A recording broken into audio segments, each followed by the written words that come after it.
మాది Raparthi Nagar BC colony 58వ division అండి. మేము గత 20 సంవత్సరాల నుంచి బీసీ కాలనీలో ఉంటున్నాం. ఈనాటి పోరాటం కాదు ఇది. కొన్ని సంవత్సరాల నుండి ఎంతోమంది నాయకులు వస్తున్నారు, పోతున్నారు, కానీ ఈ సమస్య అనేది పోవట్లేదు.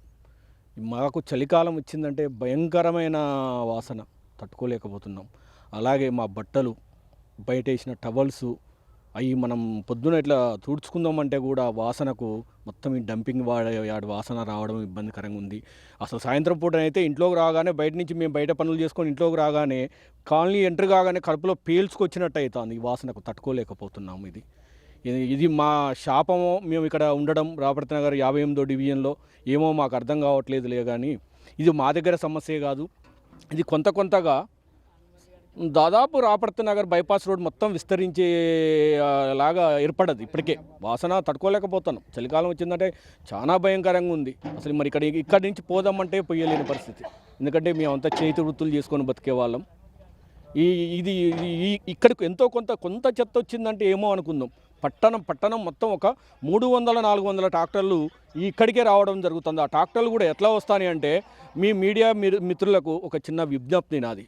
మీరు ఇప్పుడు ఏదైనా సరే పోయేటప్పుడు కూడా ఇక్కడ నుండి మీరు రాపర్తి నగర్ దాకా 2 సైడ్లు ఒక వీడియో తీసుకుపోవాలని నేను కోరుకుంటున్నాను. ఎందుకంటే ఇంటింటికి చెత్త సేకరణ అంటారు. మళ్ళీ అలా మా దౌర్భాగ్యం ఏంటంటే మా బీసీ గవర్నమెంట్ ఎదురుకున్న స్ట్రీట్స్ రెండింటికి 20 రోజులకు ఒకసారి, 18 రోజులకు ఒకసారి దసరా కాంచి 3 సార్లని చెత్త సేకరణకు వచ్చారు. ఇది ఇంకా దయనీయం. మాది ఇంత చెత్త భరించేది మేమే. మా చెత్త సేకరించడానికి వాళ్ళు రారు. అయ్యో ఎన్నోసార్లు గ్రూపులలో పెట్టడం వల్ల వచ్చి వాళ్ళు ఉంటారు. ఈ రోడ్ వెంబటైతే చెత్తలు, పందులు, కోతులు చాలా సమస్యగా ఉంది. ఇది ఎవరైనా మా ఇబ్బందిని అర్థం చేసుకొని మాకు సహాయం చేస్తారని కోరుకుంటున్నాం. మేము ప్రభుత్వాలకు 100% వాళ్ళకు మేము ఓటు వేయడానికి కారణం కూడా మేము ఇదివరకు గత ప్రభుత్వం అంటే ఏదో మాట ఇచ్చి తప్పుకున్నది. మా ప్రభుత్వం రాగానే ఈ డంపింగ్ యార్డ్ని ఇక్కడి నుంచి తొలగిస్తామని మాట ఇచ్చారు. వాళ్ళని మేము అధిక మెజార్టీతో గెలిపేయడం జరిగింది. కానీ దాన్ని వాళ్ళు మర్చిపోయారని నేను అనుకుంటున్నాను. తప్పనిసరిగా వాళ్ళ మాట నిలబెట్టుకోవాలని కోరుకుంటున్నాను. మొత్తం చూసినట్టయితే ఇక్కడ చూడొచ్చు, డంపింగ్ యార్డ్ చూసినట్టయితే ఇక్కడ చాలా అంటే 60 డివిజన్ల చెత్త సంబంధించి మొత్తం ఇక్కడ పూర్తిగా రావడం మాత్రం అనేక ఇబ్బందులు పడుతున్నాయి. ఇక్కడ నగరవాసులు వాపోతున్న పరిస్థితి. ప్రధానంగా చూసినట్టయితే మహిళలు కానీ, చిన్నపిల్లలు కానీ, వృద్ధులు కానీ ఈ వాసనకి తట్టుకోలేక అనేక రోగాల బారిన పడుతున్నాయని చెప్పి కూడా వాపోతున్న పరిస్థితి. ఇప్పటికైనా సరే అధికారులు స్పందించాలని చెప్తారు. ఎందుకంటే ఉదయం నుంచి సాయంత్రం వరకు కొన్ని వందల ట్రాక్టర్లు కూడా ఇక్కడ రావడంతో మాత్రం చెత్త పూర్తిగా పెద్ద ఎత్తున పేరుకుపోయి మనం చూడొచ్చు దృశ్యాలు కూడా వాహనాలు కూడా పెద్ద సంఖ్యలో వస్తున్న పరిస్థితి. ఇక్కడికి చూడొచ్చు మనం ఇక్కడ దృశ్యాల్లో ఎంటికలు కానివ్వండి, ప్లాస్టిక్ వస్తువులు కానివ్వండి, అదేవిధంగా హాస్పిటల్ సంబంధించిన అనేక వ్యర్థ పదార్థాలు అంటే ఈ పదార్థాలతో ఎక్కువ రావడంతో ఇబ్బంది పడుతుంది. ప్రధానంగా చూసినట్టు ఈ చలికాలం కావడంతో మాత్రం ఇక్కడ ఈ వాసన ఎక్కువైతుంది. ఎందుకంటే సాయంత్రం పూట వీటిని కాలబెట్టిన సమయంలో కూడా ఈ పూర్తిగా పొగ రావడంతో మాత్రం అనేక ఇబ్బందులు పడుతున్న పరిస్థితి. ఈ పొగ మొత్తం వెళ్ళి వాళ్ళు పీల్చుకోవడం వల్ల అనేక ఊపిరితిత్తుల రోగాల ఇబ్బంది పడుతుంది. ప్రధానంగా చూసినట్టు చిన్నపిల్లలు కూడా అనేక మంది కూడా ఈ వాసనతో ఎక్కువ పీల్చుకోవడం ప్రధాన రోగాల బారిన పడుతుంది. ఆసుపత్రి పాలే కొన్ని వేల రూపాయలు ఖర్చు అని కూడా బాధ్యత చెప్తున్నారు. ఈ మధ్యకాలంలో కూడా చిన్నపిల్లకి శ్వాసకోశ వ్యాధి రావడంతో కూడా హైదరాబాద్కి వెళ్ళి కూడా ట్రీట్మెంట్ చేయించుకోవడం వల్ల అనేక డబ్బులు ఖర్చు అని కూడా బాధపడుతున్నారు. ఒకవైపు రెక్కాడితే డొక్కాడిని పనులకు వెళ్ళే వాళ్ళు సైతం కూడా ఈ 4 డివిజన్లో ఉండటం వల్ల కూడా అనేక మంది కూడా ఈ డంపింగ్ యార్డ్ వల్ల ఈ వాసన ఎక్కువ రావడం వల్ల అనేక ఇబ్బందులు పడుతుందని చెప్పి వాపోతున్న పరిస్థితి. ఇప్పటికైనా సరే రాష్ట్ర ప్రభుత్వం దీన్ని కళ్ళు తెరిచి ఇక్కడ ఉన్న అధికారులు కూడా ఎమ్మటి స్పందించి డంపింగ్ యార్డ్ని ఇక్కడి నుంచి వేరే చోటికి తరలించా కూడా నగరవాసులు డిమాండ్ చేస్తున్న పరిస్థితి అనిపిస్తుంది. కెమెరామెన్ సతీష్తో గోవిందు, అభినవ్ భారత్, ఖమ్మం నుంచి. నా పేరు విజయ, రాపర్తి నగర్ బీసీ కాలనీ అనమాట.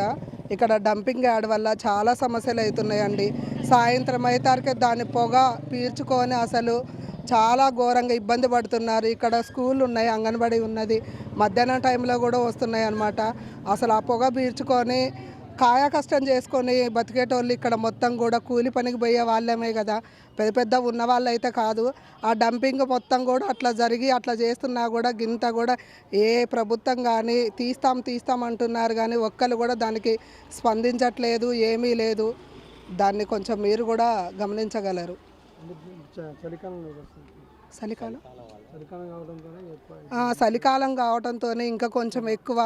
దీనికి కొంచెం మాకు ఈ జలుబులు వీటి వల్ల కూడా అది కూడా ఇంకొంచెం యాడ్ అయ్యి చాలా ఇబ్బంది పడుతున్నారు. పొగ అయితే సాయంత్రం 6-7 కావడంతోనే పొగ విపరీతంగా ఊపిరి కూడా పీల్చుకోనంత చాలా వరకు స్టంట్స్లు, గుండెపోటులు ఇవన్నీ కూడా వస్తూనే ఉన్నాయి. హాస్పిటల్కు చాలామంది వీళ్ళ పేపర్కి వచ్చింది, అన్నీ జరుగుతూనే ఉన్నాయి. డబ్బులు కూడా చాలా ఖర్చు అవుతూనే ఉంది. అయినా కూడా ఏ ప్రభుత్వం కూడా అధికారం పట్టించుకోవట్లేదు. కొంచెం దీనికి మీరు కూడా కొంచెం స్పందించమని కోరుకుంటున్నాము. అది రాపర్తి నగర్ బీసీ కాలనీ అండి. ఇక్కడ డబ్బింగ్ యాడ్ వల్ల మేము బాగా ఇబ్బందులు పడుతున్నాము. పొద్దుగూగితే పొగ వస్తుంది, అంతా స్మెల్ బాగా వస్తుందండి. దానివల్ల చిన్నపిల్లలకి దగ్గులు, జ్వరాలు ఇలాంటివి వస్తున్నాయి. హాస్పిటల్ చుట్టూ మేము తిరగలేక ఇబ్బంది పడుతున్నామండి. మేము ఏదైనా కూడా రెక్కలు ఇరుచుకొని బతికే వాళ్ళం, రెంట్కు ఉండే వాళ్ళం కూడా చాలా ఇబ్బంది పడుతున్నాం. దీని గురించి దయచేసి మీరు కొంచెం ఆలోచించి దీన్ని తీసేయగలరని కోరుకుంటున్నాం. నీ పేరు చెప్పు. నా పేరు లక్ష్మి అండి, ఎస్ లక్ష్మి. మేము చాలా రోజుల మట్టి చాలా ఇబ్బందులు పడి మా వాళ్ళు జైలుకు కూడా పోయిన రోజులు ఉన్నాయి. ఈ డంపింగ్ ఏంది, రోడ్డు ఏంది, అసలు చాలా ఇబ్బందులు పడతాం. మేము ఇక్కడికి వచ్చి 20 సంవత్సరాలు. మా సొంత ఇల్లు అక్కడ ఉంది, ముత్తాలమ్మ గుడి పక్కన. అధికారులు చెప్పారు ఎవ్వరు పట్టించుకోరు. వచ్చినప్పుడే గొప్ప మాటలు చెప్తారు, తర్వాత మళ్ళీ మా మొహం కూడా చూడరు. అది లెక్క. ఎలాంటి ఇబ్బంది ఉంది? ఇలాంటి ఇబ్బంది ఇదే బాధ. ఈ డబ్బింగ్ ఒకటి, ఇదొకటి, అదొకటి అని మేము ఎవరికి ఏం చెప్పుకోవాలి? వచ్చినప్పుడు చెప్తున్నాం, వదిలేస్తున్నారు, వింటున్నారు, వదిలేస్తున్నారు, అంతవరకే. చెత్త కూడా వచ్చినోడు కూడా మా రారు, కరెక్ట్గా రారు మా లైన్లోకి. ఎక్కువ చాలా ఇబ్బంది అండి. కాస్త ఏంది పొగ చాలా, అన్నిటికీ మేము చాలా ఇబ్బందులు పడుతున్నాం. ఆఫ్ చేసినా కూడా మమ్మల్ని పట్టించుకోవట్లే. ఆఫ్ చేసినప్పుడే పంపియంలే, ఇక్కడ రానియంలే, అది ఇదని వచ్చి పెద్దోళ్ళు చెప్తున్నారు, వెళ్ళిపోతున్నారు. మళ్ళీ అదే ప్రకారం పోవటం, రోడ్లు ఎమ్మడి పడటం, చెత్త ఒకటే, పొగలు, రోగాలతో చస్తున్నాం మేము. అన్నీ ఇరన్న ఉండు కదా, ఆయన ద్వారాగా అన్నీ చెప్తూనే ఉన్నాం. సరే అంటారు, బంద్ చేస్తారు 4 రోజులు, తర్వాత మళ్ళీ యథాప్రకారమే. ఇంకేం చేస్తాం మేము? డిమాండ్ గంపిండి అది తీసేయాలనే మేము కోరుకుంటున్నాం. అయ్యా, మేము బతకాలంటే మరి మాకు ఏం చేయాలో న్యాయం చేయండి. సంవత్సరం నుండి ఉంటున్నామండి. డంపింగ్ యార్డ్ గురించి పెద్ద సమస్య అయిపోయిందండి మాకు. ఈ సాయంత్రం కాగానే మాకు చిన్నపిల్లలు ఉన్నారు, వాళ్ళకు జలుబులు, దగ్గు, జ్వరం బాగా వస్తుంది. అందులోటి ఇది వింటర్ కాబట్టి, బాగా చలికాలం కాబట్టి ఇంకా ఎక్కువ అవుతుంది. మొన్న హాస్పిటల్ పోతేనే 3000 అయినాయండి. పాపకి లంగ్స్లో పోయిందట పొగ. అటువైపు ఉంటారు, దర్గాకి వెళ్ళి ఉంటారు మా పిల్లలు. ఆ పొగ వల్ల హాస్పిటల్కి పోయినాం, బాగా రోగాలైనా అడ్మిట్ అయ్యారు. దయచేసి డంపింగ్ యార్డ్ ఒకటి తీసేటట్టుగా చూడాలి. అధికారులకు వాళ్ళు ఒకసారి వచ్చారు, చాలాసార్లు వచ్చారు. మాకు వచ్చిన సమస్య చెప్తూనే ఉన్నాం, వాళ్ళు అసలు పట్టించుకోవట్లేదు, ఏది లేదండి. ఓట్లేదు, ఇక మేము ఓటేయమండి. ఇక ఓటేయం, ఆ డంపింగ్ యార్డ్ తీసేదాకా మేము ఓటేయము, మేము ఓటు తిరగము, చేయము, ఏది లేదు.